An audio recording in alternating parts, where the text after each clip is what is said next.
that confirmation that came from President Zelensky about the offensive being underway, given the amount of secrecy which, quite understandably, Ukraine wants to have its military operations, was it difficult for him to give that?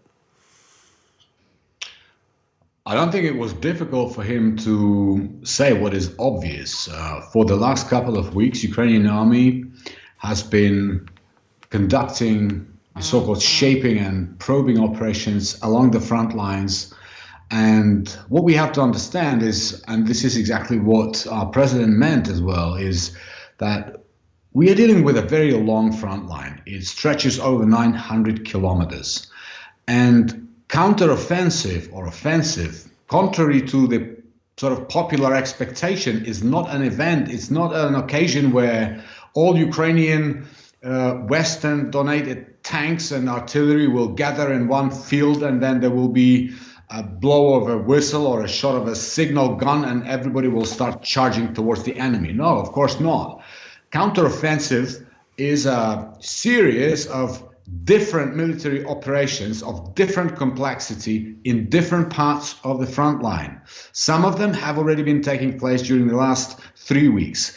In some parts of the front line, like for example, in and around the city of Bakhmut, the Ukrainian army has now moved from defense to offensive actions, and we have some advances. Now, one thing that makes us different from the Russian terrorists is that we never jump the gun when it comes to announcing our military success. This is why we keep quiet, because we have said it many times that military plans love silence and quiet.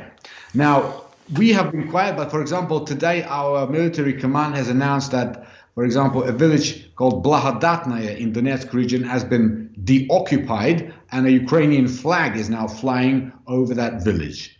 So we keep quiet. We'd rather underpromise and overdeliver. And I would like to stress that we are still dealing with an enemy which is very powerful, has a lot of ammunition, has no regard for the life of their soldiers, is ready to use them as cannon fodder. So the battles are fierce. It's not an easy task for Ukrainian armed forces to liberate our land. But we will persevere. We will fight a smart war as we did before, and we will inch by inch liberate our land. And how significant is the possibility that, however valiant and competent Ukraine is, it can simply be outlasted by Russia because Russia has more resources, particularly human resources? Look, this is a war, and this is a very intense war, the most intense from the end of the Second World War. Now, we are doing our best to make sure that our soldiers are well equipped, that our soldiers receive high quality military plans and strategies. And of course, we will continue to fight for our country for as long as necessary. We hope this will be over sooner rather than later. But it is not productive to make any prognosis because, for now we are well sourced, we are well reserved, we have sufficient ammunition, we have sufficient reserves in terms of our troops, and we're moving forward.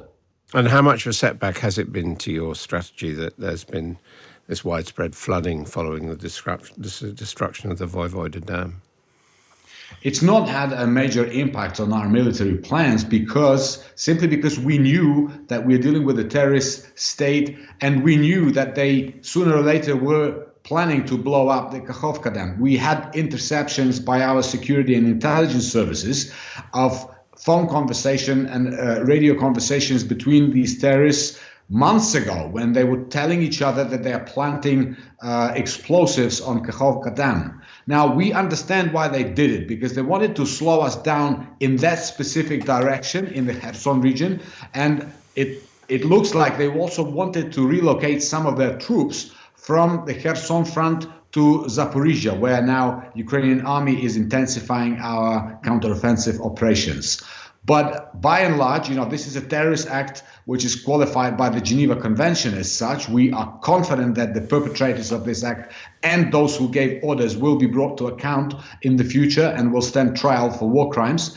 And, we continue to call on the international community to at least put some pressure on these terrorists to allow international organizations access to the left bank of the Dnieper River, because we have evacuated over 3,000 Ukrainian people from the right side of the Dnieper River, where we are in control. What is happening on the left side of the Dnieper River is awful. No evacuations. We have no idea what is the amount of casualties, and we'll have to, first of all, wait until the water comes down, and we'll have to drive the terrorists out in order to understand the full scale of the devastation. What evidence do you have that this was a deliberate act by Russia? Well, first of all, on a very simple emotional level, we are liberating our land. We are fighting for our people. We are protecting our people. We are not committing an ecological catastrophe on our land. It is simply outrageous even to think that we would think about that, right? But like I said, we have evidence, phone interceptions. Russians were in control of this Kakhovka Dam since March 2022. Now, we had no access to it. And now the latest news, and I'm sure you and your listeners have heard it, that the Norwegian seismic company, who is based in Romania, has actually registered seismic tremors at the time when the actual explosions took place. So we are confident that what happened is that Russians have planted tons of explosive inside the dam and detonated them and caused this humanitarian disaster. According to our preliminary estimates, the environmental damage that was done to that area will be more than 55 billion US dollars. The amount of devastation that is caused to people's life is simply immeasurable. Is there anything, while, as you say, this intense war is underway, can anything be done to mitigate the effect of the destruction of the dam?